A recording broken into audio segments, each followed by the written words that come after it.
안녕하세요. 맥키네지 투자클럽입니다. HLB 5월 미래에셋 월간 리서치 간암 1차 치료 신약 관련해서 FDA 허가 여부에 주목해야 된다. 자, 이 리포터 중심으로 한번 살펴보겠습니다. 주가는 오전장의 장중 107,900원대 고가 찍고 움직임 나타나고 있습니다.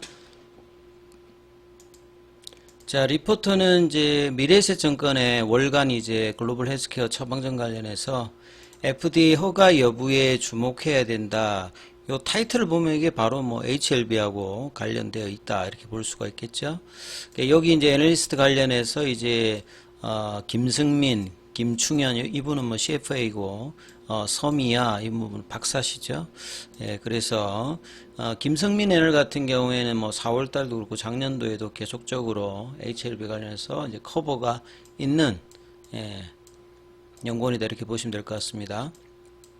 그래서 컨텐츠에 보면 제약바이오 투자전략 탑픽 관련해서 이제 HLB 관련되는 부분이 가장 헤드에 있다 이렇게 보시면 되겠죠. 자, 그래서 내용을 보면 5월달 관련해서 결국 이제 긍정적인 흐름을 예상한다. 이 섹터의 가장 중요한 빅 이벤트가 HLB의 FDA 허가 결정이죠. 퍼두파 일정 관련되는 부분은 5월 16일입니다. 그래서 오늘로 이제 칼렌더 데이로 따져보면 D-9일입니다. 이제 뭐 한 자리 숫자 D-데이로 갔고요. 그 다음에 5월 말부터 6월 4일까지 이제 시카고에서 개최되는 2024 아스코 쪽에서도 초록 5월 23일 여기에도 이제 HLB 관련이 있다라고 말씀드렸죠.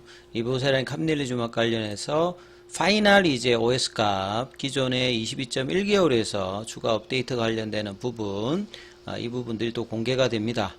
자, 그리고 HLB는 FDA 허들을 이제 넘게 되면 코스피 이전 관련되는 이제 이전 상장 관련되는 부분까지 이제 이벤트가 이어진다 이렇게 보셔야 되겠죠. 자, 그래서 좀 구체적인 내용들을 좀 살펴봐 드리면 자, 요런 내용입니다. HLB 간암 1차 치료 신약 FDA 허가 여부에 주목해야 된다. 그래서 허가 기대감이 고조되고 있는 상황이죠.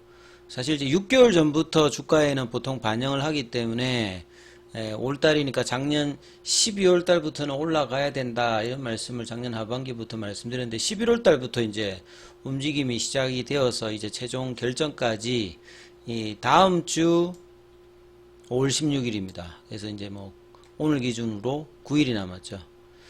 자, 리보세라인 같은 경우에는 엘레바 테라피티스가 글로벌 권리를 가지고 있고 항서제약의 캄넬리주마브의 글로벌 권리를 가지고 있었는데 작년 10월 달에 엘레바가 이 항서제약의 캄넬리주마브 같은 경우에도 간암에 관해서 그 한국, 중국 제한 이제 글로벌 권리를 도입한 상태죠. 간암에 관련되는 부분입니다. 캄넬리주마브의 적용증이 여러 군데 있습니다만 간암에 관련되는 부분 그리고 계약금이 없는 상태에서 이 마일스톤과 이제 로얄티 관련되는 부분의 어떤 기대감으로 서로 이제 윈윈하는 구조의 어떤 이제 계약이 있었고요.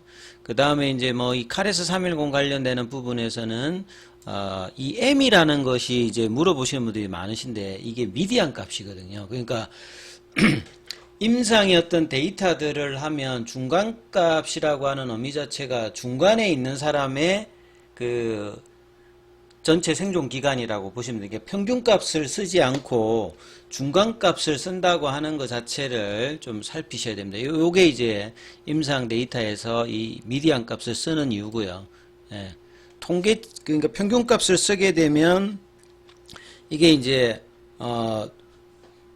크게 이렇게 좋았다든지 크게 안 좋았던 이 영향을 받기 때문에 보통 이제 미디안 값을 쓴다. 그래서 이제 22.1개월인데 요게 이제 23.8 관련되는 부분이 작년 이제 11월 달에 클리니컬 트라이얼.gov에 떠 있는 상황이고요. 그 다음에 이제 PFS 값도 역시 이제 중간값을 쓴다. 그래서 기존의 소라페닙 대조군 대비해서 5.6개월로 1.9개월 정도 계산을 했던 부분들이 있죠. 그리고 이제 기타 부작용 관련되는 부분들 이 부분들도 뭐 관리 가능한 수준이다. 그 다음에 이제 NCCN 가이드라인 관련되는 부분에서는 1차 치료제 선호요법, 그러니까 프레퍼드 이제 레짐 이 부분이 이제 중요한데요. 기존에는 이제 로슈의 그 아테졸리주맙과 베바시주맙, 아스트라제네카의 트레멀리주맙과 더발유맙 이 부분인데 이제 간암 치료제가 하나씩 이제 등재가 허가가 되게 되면 아주 빠르게 이제 NCC에는 업데이트를 하기 때문에 리보세란과 캄넬리주맙 관련되는 부분이 허가 이후에는 이 부분도 빠르게 업데이트 될 가능성이 높다라고 말씀을 좀 드렸죠. 그래서 이 부분에 대해서도 신청을 지금 한 상태다. 승인 전부터 그렇게 이제 보시면 될 것 같고요. 그리고 리보세라인과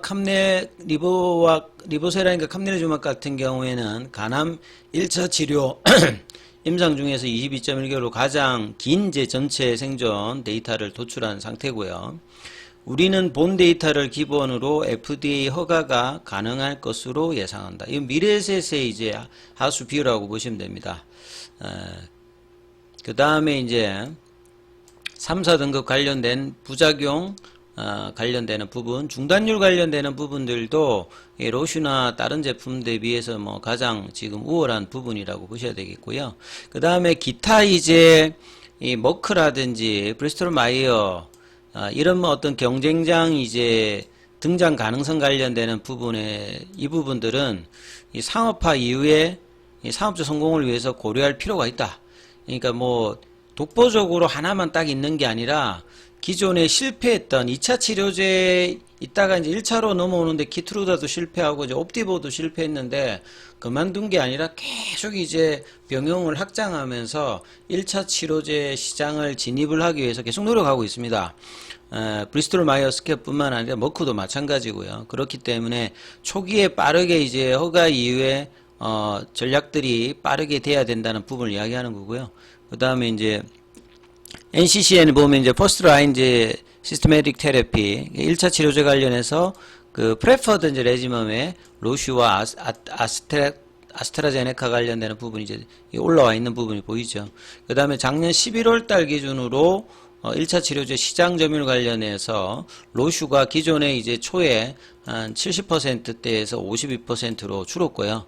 이 아스트라제네카가 기존에 10% 초반에서 상당히 많이 선전을 하는 모습을 보였죠. 이 부분은 제가 최근에 이제 아스트라제네카하고 로슈의 어떤 2024년도 1분기 실적 관련되는 부분 분석에서도 나타나고 있는 부분이거든요. 그러니까 이 구조에서 베스트 인 클래스로 리보세란과 캄넬리주맙이 들어갔을 때 이 베스트 인 클래스의 어떤 도전들이 가능한 수준이다. 이렇게 지금 회사가 이야기를 하고 있는 부분이죠.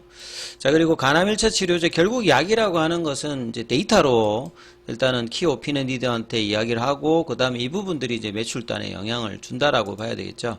로슈와 아스트라제네카 그다음에 이제 이 부분이 리보세란과 캄넬리주맙 그다음에 머크, 브리스톨 마이어스케어, 이제 베이진사 요렇게 있습니다. 그래서 이 OS 값은 여기가 19.2개월이고요.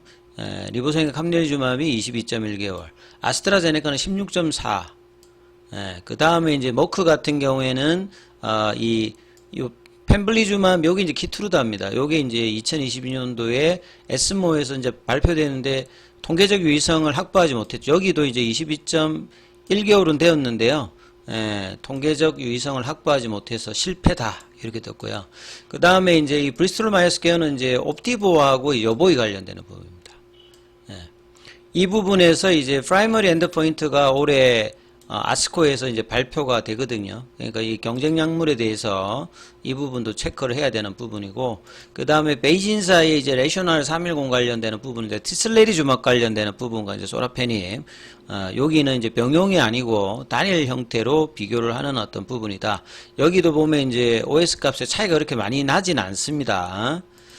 자, 그리고 기타 이제 아시아, 비아시아, 그 다음에 이제 간암 관련해서 발병 요인에서 B형 간염이다, C형 간염이다, 뭐 이런 어떤 발병 요인에 따라서 이 좀 차이가 나는 부분들, 그 다음에 PFS 값, 요 이제 객관적 반응률이죠. 그 다음에 이제 부작용 관련되는 부분, 중단율 관련되는 부분. 자, 이런 어떤 내용들 관련되는 부분에서 데이터가 좀 나와 있으니까 참고를 한번 해보실 만합니다. 자, 그리고 리버사인과 합리주막 같은 경우에는 허가 이후에 지금 이전 상장 관련되는 부분들을 추진하고 있는 거고요. 이제 거래소에다 신청을 하게 되면 45일이 걸리잖아요. 그러면 뭐 올 달에 한다라고 하면 이게 이제 넣게 되면 45일이니까 7월달, 8월달, 뭐 빠르면 이제 뭐 이런 어떤 흐름이라고 봐야 되겠죠.